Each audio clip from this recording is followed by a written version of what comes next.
السلام علیکم ورحمۃ اللہ وبرکاتہ۔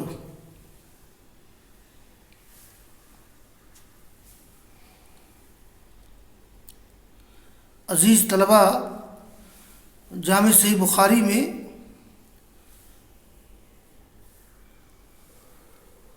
آج باب نمبر 48 ہے اور اس کا تعلق بھی غزوہ فتح مکہ سے ہے، اور وہ یہ ہے باب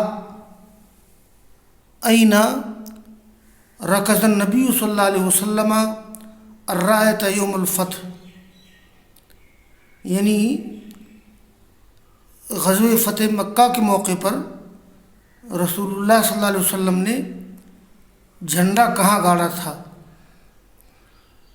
تو ابھی کئی ابواب غزوہ فتح مکہ سے متعلق ہی ہوں گی انشاءاللہ۔ تو باب این رکز النبی صلی اللہ علیہ وسلم الرایۃ یوم الفتح، یعنی فتح مکہ کے دن رسول اللہ صلی اللہ علیہ وسلم نے جھنڈا کہاں گاڑا تھا۔ الرایۃ و جھنڈا جمع رایات، یہاں جو جھنڈا گاڑنے کی نسبت آپ کی طرف کی گئی ہے اس لیے کہ آپ کے حکم سے جھنڈا گاڑا گیا تھا۔ یوں ہو سکتا ہے کہ باب این رکزت الرایۃ بامرہ، یعنی آپ کے حکم سے جھنڈا کہاں گاڑا گیا تھا۔ آپ نے جھنڈا گاڑنے کا حکم دیا تھا اور جھنڈا گاڑا گیا تھا مقام حجون میں، جس کا ذکر آگے آ رہا ہے۔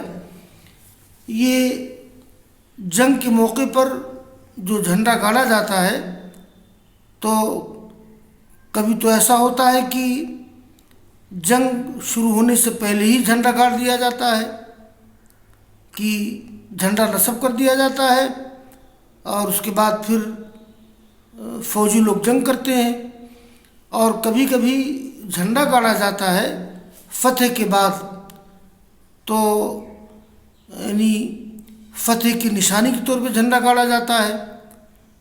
تو باب این رکز النبی صلی اللہ علیہ وسلم الرایۃ یوم الفتح۔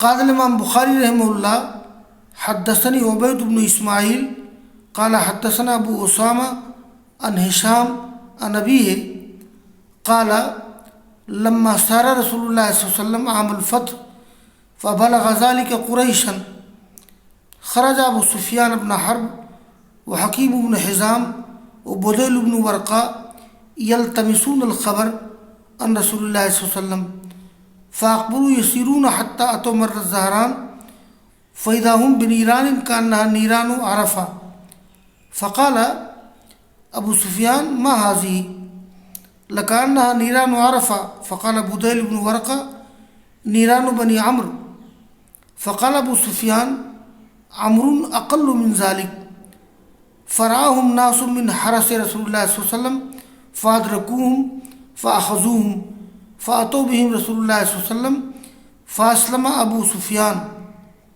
فلما سار قال للعباس۔ یہ ہشام بن عروہ اپنے باپ عروہ سے روایت کرتے ہیں، یعنی عروہ بن زبیر، کہ جب رسول اللہ صلی اللہ علیہ وسلم نے سفر شروع کیا یہ غزوہ فتح مکہ کے سال، تو یہ بات قریش کو پہنچی، تو قریش نے حالات کا جائزہ لینے کے لیے بھیجا ابو سفیان وغیرہ کو۔ تو نکلے ابو سفیان بن حرب، اس وقت کافر تھے، حکیم بن حزام اور بدیل بن ورقہ، یہ رسول اللہ صلی اللہ علیہ وسلم کے بارے میں خبر جاننے کے لیے، حالات جاننے کے لیے وہ لوگ آئے چلتے ہوئے یہاں تک کہ پہنچے مر الزہران پر۔ یہ مر الزہران مکہ کے قریب ایک مقام کا نام ہے۔ تو فَإِذَا هُمْ بنیران کانہا نیران و عرفہ، تو ان لوگوں نے آگ دیکھے گویا کہ وہ عرفہ کی آگ ہے، عرفہ کی آگ ہے۔ اصل میں ایسا کیا تھا، رسول اللہ صلی اللہ علیہ وسلم نے صحابہ کرام کو کہا تھا کہ تم لوگ آگ جلاؤ، یہ رات کے وقت کا معاملہ تھا۔ تو یہ ابو سفیان وغیرہ جب وہاں پہنچے مر الزہران میں تو دیکھا کہ آگ جل رہی ہے جیسے عرفہ کی آگ ہو۔ یہ عربوں کی عادت تھی، کان من عادت العرب انہم یوقدون النار کثیرا بعرفہ، وہ عرفہ میں آگ جلاتے تھے۔ ابو سفیان نے کہا کہ ما ھذی، یہ کیا ہے؟ گویا کہ عرفہ کی آگ ہے۔ تو بدل بن ورقہ نے کہا کہ نہیں، یہ بنو عمرو کی آگ ہے، ایک قبیلہ ہے بنو عمرو۔ ابو سفیان نے کہا کہ نہیں، امر اقل من ذالک، عمر کے لوگوں کی تعداد اس سے کم ہے، یہاں جو لوگ آگ جلا رہے ہیں لگتا ہے کہ تعداد بہت زیادہ ہے۔ تو اسی دوران ابو سفیان وغیرہ کو دیکھا رسول اللہ صلی اللہ علیہ وسلم کے محافظین نے، حرسن واحد حارث، تو دیکھا ان کو رسول اللہ صلی اللہ علیہ وسلم کے نگرانوں نے، آپ نے نگراں مقرر کر دیا تھا کہ دشمن کسی طرف سے آئے نہیں۔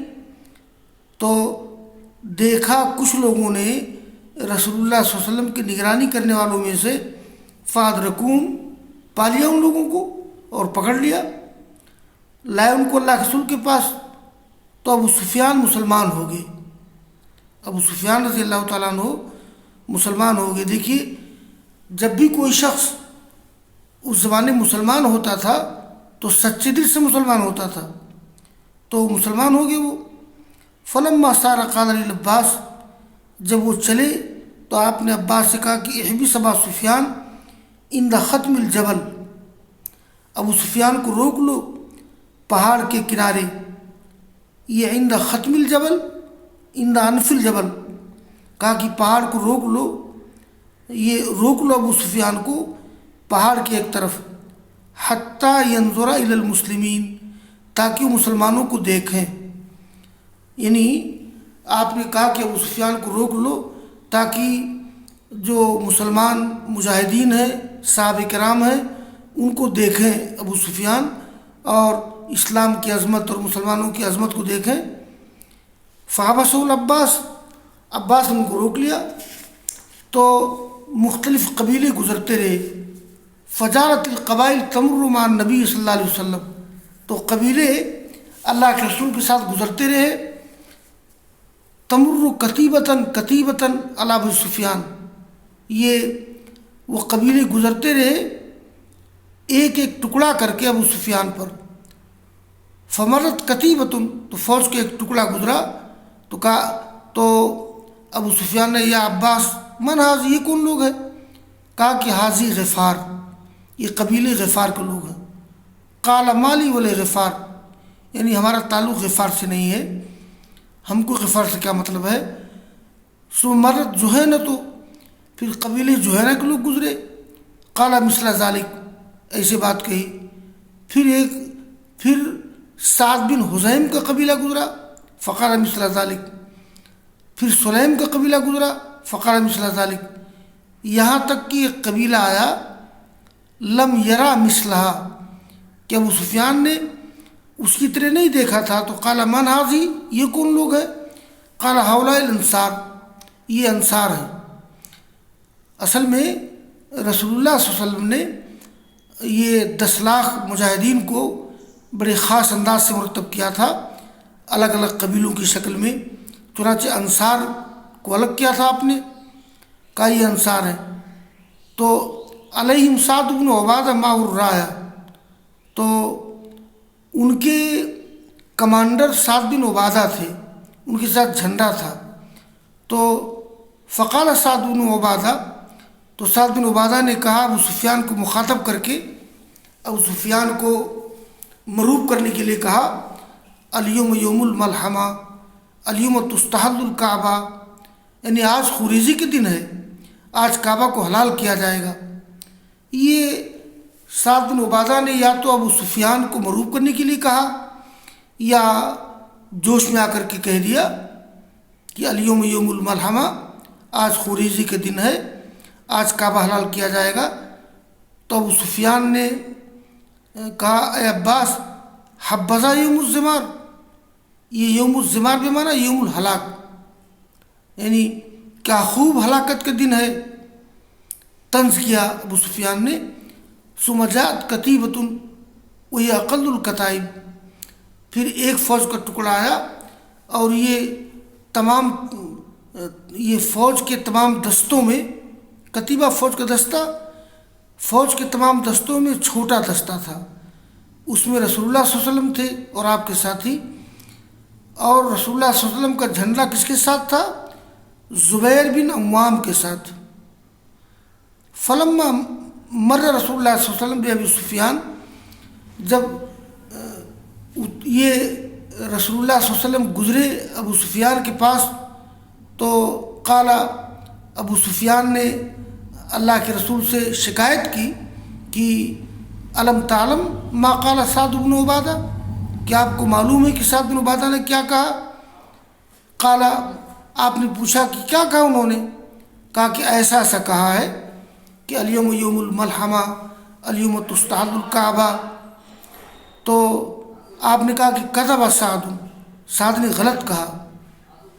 سعد بن عبادہ رضی اللہ تعالیٰ عنہ نے جوش و خروش میں بات کہہ دی تھی، لیکن آپ نے کہا نہیں، ولیکن ھذا یوم یعظم فیہ الکعبہ ویوم تقصی فیہ الکعبہ، بلکہ بعض روایت میں آتا ہے کہ ھذا یوم المرحمہ، آج تو مہربانی کا دن ہے۔ سعد بن عبادہ نے یہ سوچا کہ آج کے دن مسلمانوں کا سابقہ ان کفار و مشرکین سے ہوگا جو مسلمانوں کے عظیم ترین دشمن تھے، تو ظاہر ہے کہ انہیں قتل کیا جائے گا اور حرم کا بھی لحاظ نہیں کیا جائے گا۔ تو آپ نے کہا نہیں، سعد نے غلط کہا، ولیکن ھذا یوم یعظم اللہ فیہ الکعبہ، یہ ایسا دن ہے جس میں کعبہ کی تعظیم کی جائے گی، ایسا نہیں کہ یہ کعبہ کی بے حرمتی کی جائے، اور ایسا دن ہے جس میں کعبہ پہ غلاف چڑھایا جائے گا۔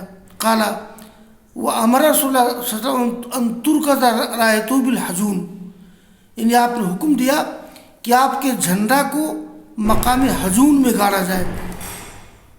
اس ٹکڑے کو باب سے مناسبت ہے کہ باب اين ركز النبی والرایۃ یوم الفتح، تو یہ آپ نے حکم دیا کہ جھنڈا کہاں گاڑا جائے؟ مقام حجون میں گاڑا جائے۔ یہ جھنڈا لیے ہوئے تھے زبیر بن عوام، اور اس واقعہ کے راوی ہیں عروہ بن زبیر رضی اللہ تعالیٰ عنہ۔ تو عروہ کہتے ہیں وہ اخبرنی نافع بن جبیر بن مطعم، مجھے خبر دی نافع بن جبیر بن مطعم نے، قال سمعت العباس یقول للزبیر بن عوام، میں نے سنا عباس سے کہ وہ کہہ رہے تھے زبیر بن عوام سے کہ کیا کہہ رہے تھے؟ یا ابا عبداللہ، یہ ابو عبداللہ زبیر بن عوام کی کنیت ہے۔ ہاں ہونا امرک رسول اللہ صلی اللہ علیہ وسلم ان ترکض الرایۃ، یعنی رسول اللہ صلی اللہ علیہ وسلم نے تم کو حکم دیا ہے یہاں کہ تم جھنڈا گاڑو۔ قال، تو گویا یہ رسول اللہ صلی اللہ علیہ وسلم کا جھنڈا کس کے ساتھ تھا؟ زبیر بن عوام کے ساتھ تھا۔ تو مقام حجون میں آپ نے حکم دیا تھا کہ جھنڈا ہی گاڑ دیا جائے۔ یہ ایک مقام ہے مکہ کے قریب، تو اور آپ نے حکم دیا اس دن خالد بن ولید کو ان يدخل من اعلی مکہ، یعنی خالد بن ولید داخل ہوں مکہ کے بالائی حصے سے۔ یہ مکہ میں داخل ہونے کا دو راستہ تھا، ایک تو زیریں حصہ، اس کی زمین نیچی تھی، اور ایک اوپری حصہ بالائی حصہ۔ تو آپ نے حکم دیا خالد بن ولید کو کہ وہ مکہ میں داخل ہوں، کہاں سے؟ من اعلی مکہ، یعنی مکہ کے بالائی حصے سے۔ وہ بالائی حصہ کیا ہے؟ مقام قدا۔ اور اللہ کے رسول داخل ہوئے قدا سے. ایک ہے قدا، ایک ہے قدا. قدا اصل میں ہے کاف دال یا. اور آپ داخل ہوئے مکہ کے زیری حصہ سے، یعنی مکہ کے نچلے حصے سے. یہاں ایک بات میں بتا دوں کہ یہ بیان توروا کا ہے، ھذا خلاف الصحیح والصحیح ہوا عکسہ، یعنی یہ اصل واقعہ کے خلاف ہے. دیکھیے رسول اللہ صلی اللہ علیہ وسلم مکہ میں داخل ہوئے تھے مقام قدا سے، یعنی یہ اوپری حصے سے، اور نبی صلی اللہ علیہ وسلم داخل ہوئے، رسول اللہ صلی اللہ علیہ وسلم داخل ہوئے تھے مکہ کے اوپری بالائی حصے سے، اور خالد داخل ہوئے تھے قدا سے. تو جو اصل معاملہ ہے یہ اس کے برعکس،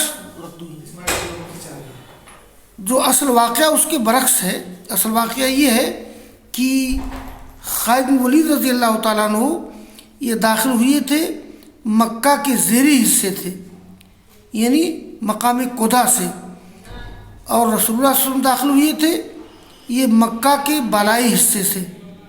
تو یہ داخلہ خالد بن ولید کا اور آپ کا جس طرح ہوا تھا یہاں اس کے برعکس راوی نے ذکر کر دیا ہے. خیر، فقتل من خیل خالد بن ولید رضی اللہ عنہ یومئذ رجلان، یعنی اس دن خالد بن ولید کے فوجی دستے سے یا گھوڑوں کی جماعت سے دو مسلمان قتل ہو گئے تھے غلط فہمی میں. ایک تو حبیش بن اشر اور دوسرے کرز بن جابر فہری. یہ صحابہ کرام میں سے تھے.